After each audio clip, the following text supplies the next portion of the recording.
racial controversy arises at one of UCI's local cafeterias. And which UCI students are showing their school spirit towards one UCI basketball player? Find out next on the Zot News Network.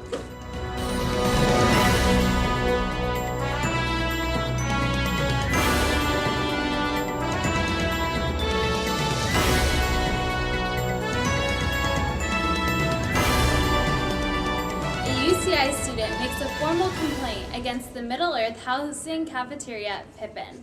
Hello, my name is Colin Barsom. And I'm Jonathan Boone. The unnamed student was upset when they discovered that as part of Pippin's Martin Luther King Jr. menu, the chef had made fried chicken and waffles. Justine Laporte has more for us on this recent news story. Hi, I'm Justine, and I'm standing here in front of Pippin today where 2 weeks ago there was a controversy regarding the main item on Pippin's menu for Martin Luther King Jr. Day, which was in fact fried chicken and waffles. A few students were offended by the main item on the menu, but one in particular lodged a formal complaint and is now encouraging other students to boycott Pippin. Let's find out what others have to say about this controversy. I was surprised. I didn't know that it was a big deal. I just thought it was another day at Pippin. I personally wasn't really offended by it, but I think it's understandable that some people would. I thought it was a little insensitive. It was in poor taste, and I was offended by it, about like their choice for selection for the meal.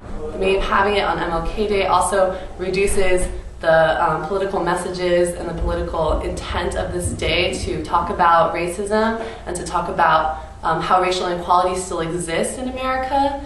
Completely wiped out of the conversation, completely erased. I would say that it was probably just like a mishap.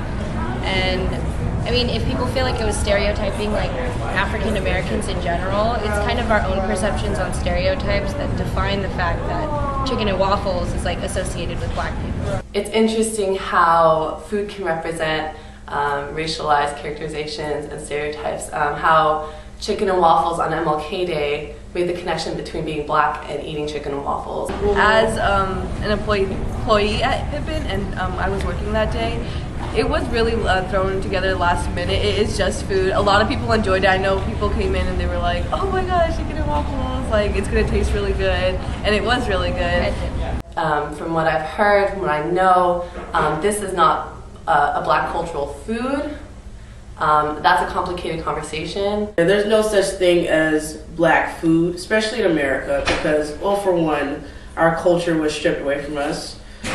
We don't have a food. It's basically we work with what we had. What it did to black students that night at the dinner table, having to take this food, it created a very uncomfortable environment. Think of the African American, the students here who had to actually sit there with the other people and have to literally kind of bear through that, and they're actually thinking, well, this is your culture's food, this is a day of remembrance. That was very embarrassing and very offensive. It's about these institutions that deem voices like black students, 2% of our population, a lot of other marginalized students are Asian American population on this campus. It deems their voices invisible, it deems their experience invisible, it deems their position as these students in a dominantly white, Asian, right, university.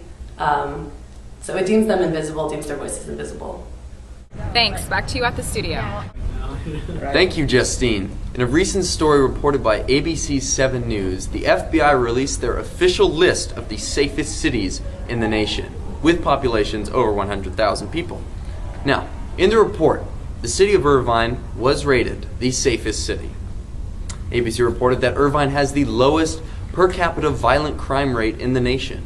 Violent crimes include homicide, rape, robbery, aggravated assault, burglary, motor vehicle theft, and arson.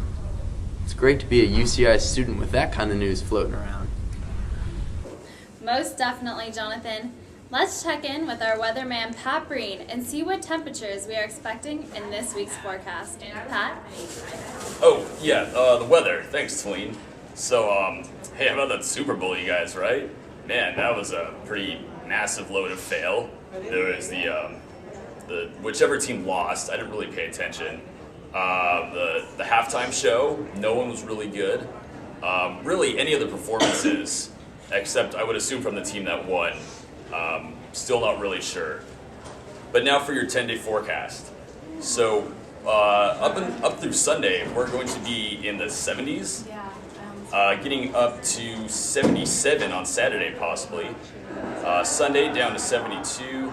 Then for the next week, it's going to go down into the 60s, with rain possibly hitting as early as Wednesday. And through Friday, you should definitely expect some showers. That's the weather. Back to you. Thank you, Pat. With the basketball season blooming at UCI, students are accumulating school spirit in a number of ways.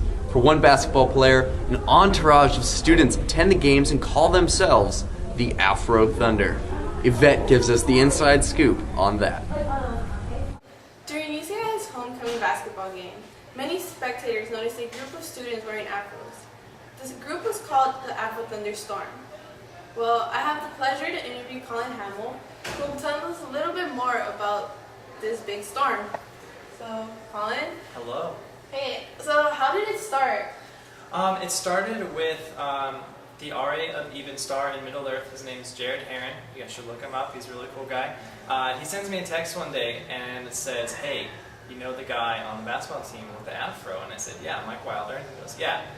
So you know how he's like one of the most energetic players on the court, always doing whatever, offense, defense, to get the job done. And I said, "Yeah, of course." And he goes, "Well, here's what I want to do. At the homecoming game, I want to get 20 of us to get afros. Will be the Afro Thunderstorm." And the whole character concept kind of comes out of an old video game called Ready to Rumble Boxing 2. And the original Afro Thunder kind of looks like Mike Wilder, so it was really cool. It's got the big poofy afro. So Jared orders a bunch of afros. We get them all set up for the homecoming game and go to the homecoming game, get there super early so we can get courtside seats right at the front, and just made a whole bunch of noise, and it was super awesome. So, for all those Afrothunder Storm fans, is there a way that they can join a Facebook page or know more about it? Yeah, there is, on Facebook, there is a page and a group. I'm not sure about the privacy settings, but if you are interested, definitely send a message or look up Jared Heron or find someone who knows him. He's an RA in Middle Earth. If you need to find out how to spell that, it's JaredHaren, or you can send me a message too. My name is Colin Hamill. It's ColinHamill, and we'll hook you guys up with the right person to get more information about it. Alright, well, we hope to see more about Afrothunder Storm. Definitely. And so, I'm Yvette Aragon reporting for ZNN. Thanks. Thanks, Yvette. The Workers Student Alliance is currently working with the janitors and staff at UCI to ensure full workers' rights. They're in the works of fighting against insourcing. More information will be provided as the situation unfolds. The WSA will be hosting an event on February 8th with speaker Jeff Halper. Well, that's all the time we have for today. Thank you for tuning in to the Zot News Network. If you have any questions, comments, or concerns, please email us at AnteaterTelevision@yahoo.com. And until next time, I'm Jonathan Boone. And I'm Tallene Barson. And I'm Pat Breen.